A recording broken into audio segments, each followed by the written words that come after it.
আজি ঢিং বিধানসভা সমষ্টিৰ 7খন গাঁও পঞ্চায়তৰ শপত গ্ৰহণ আৰু সভাপতি নিৰ্বাচন অনুষ্ঠিত। টুকটুকিত ৰুমেইনা, মৈৰাত হজত জুলফিকাৰ, বেচামাৰীত চাফিয়া আৰু লালিপথাৰ গাঁও পঞ্চায়তত সাদ্দাম হুছেইন সভাপতি নিৰ্বাচিত।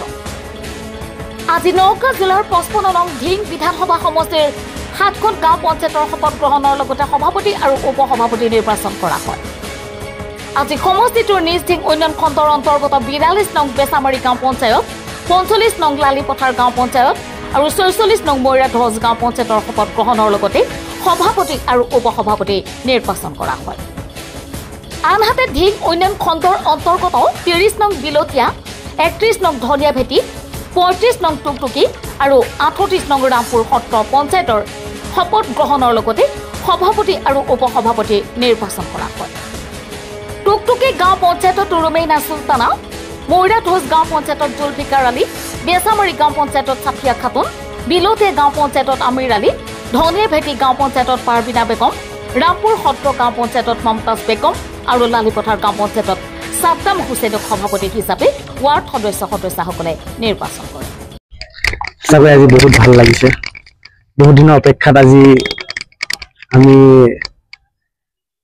সঁচাকৈ মনটোত বহুত আজি ফূৰ্তি লাগিছে। আজি গোটেই মেম্বাৰসকল একেলগে ওলাই আহিছো। আজি গাঁৱৰ স্বাৰ্থত, পঞ্চায়তৰ স্বাৰ্থত আমি কাম কৰিম বুলি পেলাই আশা দি। আপোনাৰ নামটো পঞ্চায়ত? মৈৰাত পঞ্চায়ত। মোৰ নাম জুলফিকাৰ আলী। কেইজনৰ আপোনাৰ সমৰ্থন? 7জন। হয়। আপোনাৰ প্ৰধান কাম কি হ'ব পঞ্চায়তত? প্ৰধান কাম হ'ব চাওক, আমাৰ মৈৰাত পঞ্চায়তত বহুত আপোনাৰ ক'ব গ'লে পঞ্চায়তখন বহুত পিছপৰা। আমাৰ গাঁৱৰ ৰাস্তা ঘাটৰ পৰা আদি কৰি দুৰ্নীতিমুক্ত কৰিম বুলি পেলাই আমি আশাবাদী।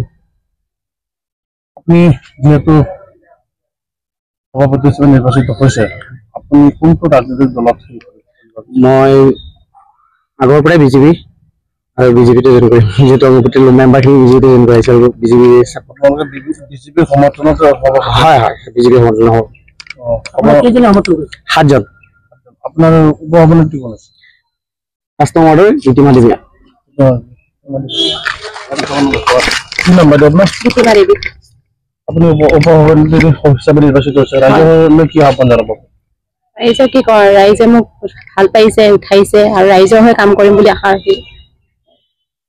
আগন্তুক দিনত মৈৰাত পঞ্চায়তৰ উন্নতি কৰিবলৈ কি কৰিব? গাঁৱৰ যিখিনি আধৰুৱা কাম সেইখিনি উন্নতি কৰিম বুলি ভাবিছো আৰু যি আহে তাকে কৰিম। আপোনাৰ প্ৰধান ইছ্যু কি হ'ব? প্ৰধান ইছ্যু মই ৰাস্তা ঘাটবিলাক ভাল কৰিম।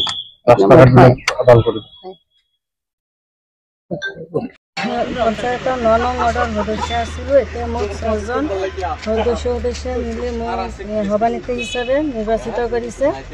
মই তেখেতসকলক মই মোৰ অন্তৰৰ পৰা ধন্যবাদ জ্ঞাপন কৰিছোঁ আৰু মোৰ মোৰ গাঁও 9 নং ৱাৰ্ডৰ ভোটাৰ আৰু ৰাইজসকলক মোৰ অন্তৰৰ পৰা ধন্যবাদ জ্ঞাপন কৰিছোঁ।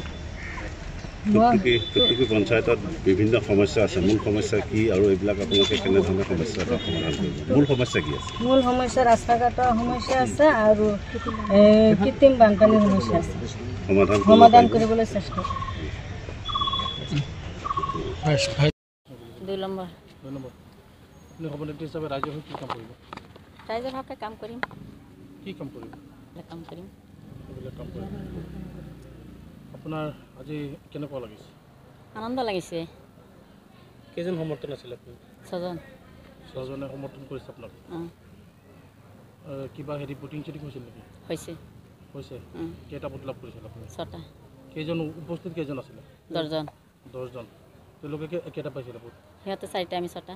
আপোনালোকে 6টা। উপসভাপতি আপোনাৰ কি নাম? ফৰিদা বেগম। আপুনি কি আপোনাৰ কোনটো জিপি? বেচামাৰী জিপি। কেই নম্বৰ জিপি? জিপিৰ নাম নম্বৰ কিমান? 7 নম্বৰ। জিপিৰ নম্বৰ কিমান?